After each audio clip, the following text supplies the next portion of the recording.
Témoignage 2, souffrance au travail, épuisement professionnel, fatigue, burn-out. J'ai vécu la descente aux enfers dans ma souffrance au travail. C'était une véritable torture mentale. Tout a commencé par une très grande fatigue physique et au niveau émotionnel. J'avais énormément d'angoisse par rapport au futur. Cela m'affectait énormément. J'étais très inquiète par rapport à mon avenir professionnel. Je me plaignais tout le temps, rentrais chez moi en pleurs. Je n'avais plus d'énergie. Je n'avais plus envie de voir les autres, de faire quoi que ce soit le week-end, car j'avais besoin de repos. Cela impactait terriblement mes relations sociales. J'avais un profond malaise et j'éprouvais une grande culpabilité. Je ne pouvais pas m'arrêter de travailler. Prise dans un terrible engrenage, pendant plusieurs années, j'ai sombré littéralement dans la dépression avant de retrouver la force de m'en sortir. J'ai réalisé qu'il fallait que je reprenne en charge ce mal-être grâce à l'aide de mon médecin et de ma psychologue, Lydia Lécusson. Il m'a fallu plusieurs mois avant de réaliser et d'accepter ce qui m'arrivait. Il a fallu que mon corps me lâche et que je craque pour comprendre que j'étais victime d'un burn-out. Car ce n'est pas facile de dire qu'on souffre au travail.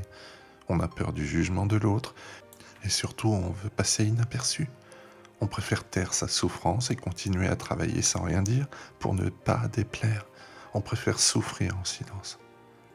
Mais j'étais épuisé, incapable de mettre un pied devant l'autre. J'ai été contrainte d'arrêter pendant quelques mois afin de retrouver mes forces. J'ai également dû remettre en question toute ma vie personnelle et ma vie professionnelle.